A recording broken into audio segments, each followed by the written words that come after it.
Hello everyone, welcome back here to the channels Tapa Olho Azul and Super Acadêmico. And today we'll keep the reading of my book Phenomena. And today we're going to do something different, experimentation here.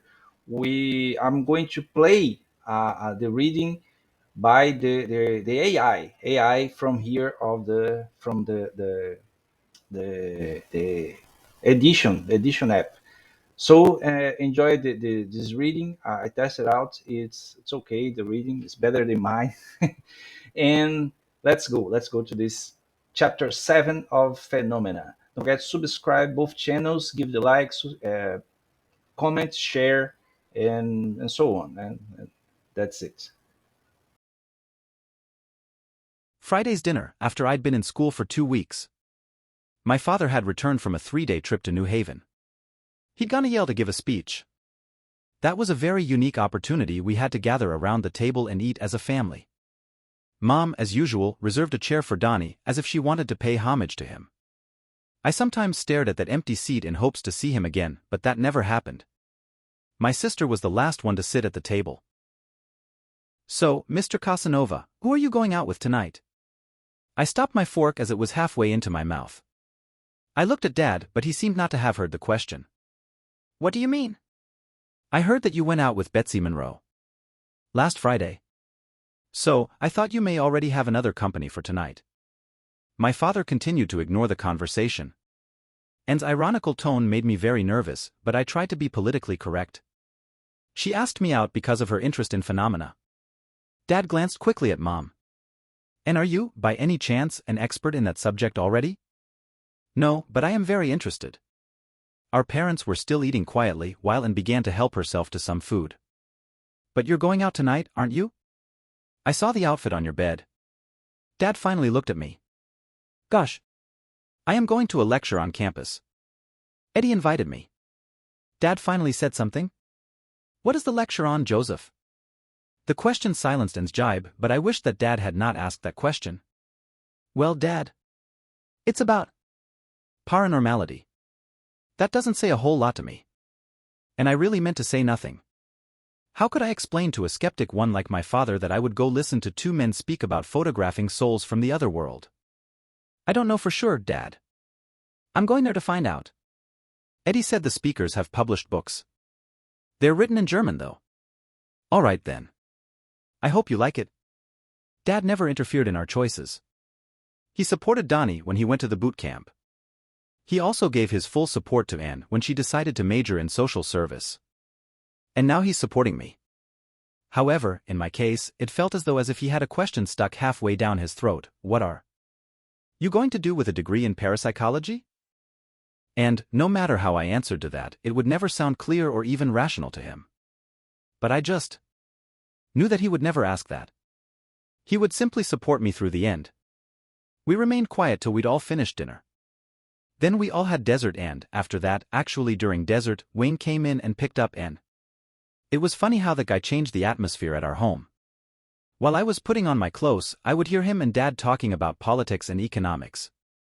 They sounded like two walking-talking machines. I wasn't jealous. After all, my dad deserved to be around people who had similar interests to his. Yet, that did bother Anne for. Every time they'd start talking, it would take forever for them to leave the house. But, in spite of all that, I think Wayne had filled in the void left by the absence of Donnie. I said goodbye to everybody, and couldn't resist cracking a final joke. "Some lecture, right, brother?" I looked at her before I went out and said, "I hope they start talking about Nixon." "Nixon!" exclaimed Dad. Then Anne looked at me with no more irony in her eyes. "As for me, enjoy your evening, sister."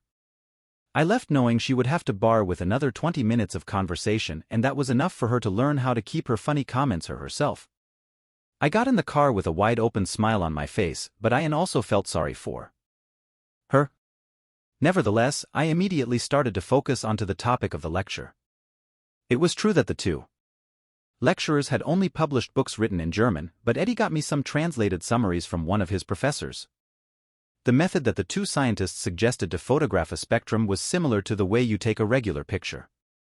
The difference was in The way the film captured a light frequency different from the one used for ordinary materials, which are 1,000 times faster. It was a somewhat difficult thing to understand, but I think it is something similar to what happened on TV when Donnie showed up. On the screen, an electric current generated by the extra-dimensional passage, or even like the lightning. Episode on Betsy's farm. I could hardly wait to hear what those men had to say. The physics department's auditorium was packed. The interest in parapsychology was not so big, but everyone who was interested in that subject seemed to have been there that night.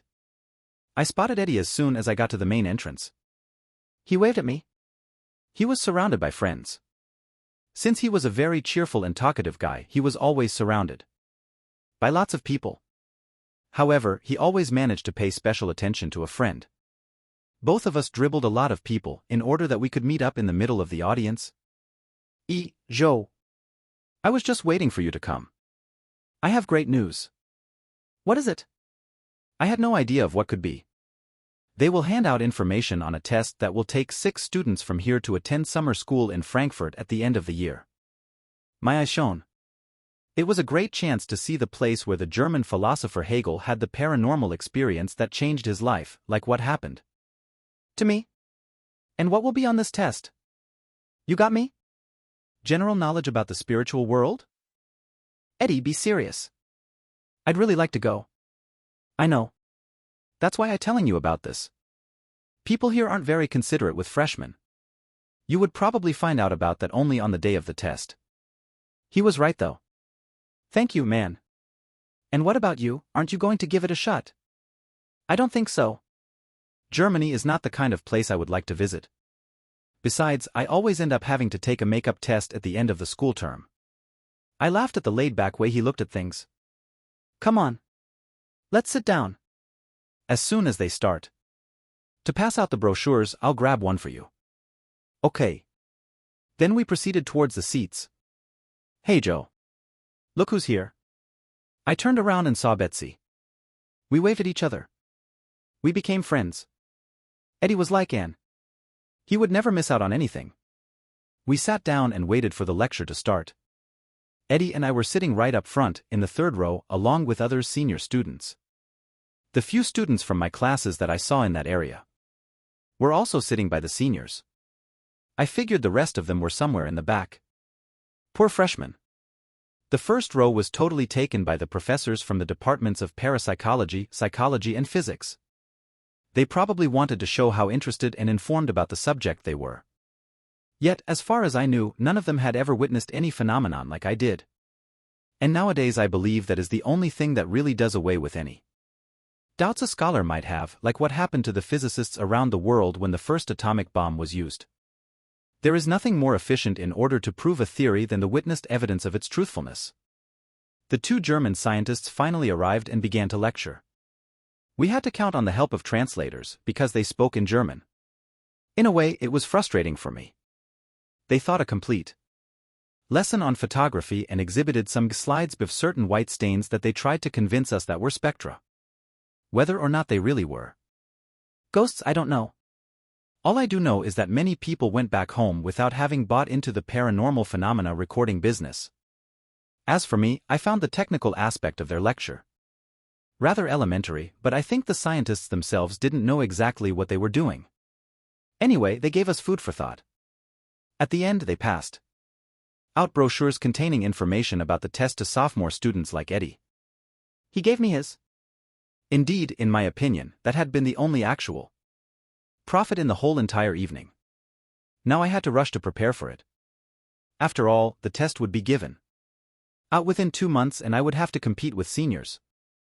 I thanked Eddie again while we were leaving. When we got to the exit, I greeted some of the professors that had helped me get in Harvard and then headed home. Ever since that evening, I couldn't stop thinking on how all those things said and studied by such serious and strict people were so familiar to me, an 18-year-old boy. What they dealt with as theory, I looked at as a very practical thing. I wonder how many people in the world have this perspective.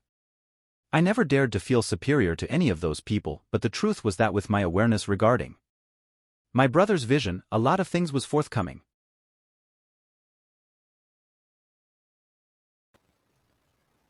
So guys, That's it for the reading for this chapter 7. I hope you have enjoyed the reading by the AI.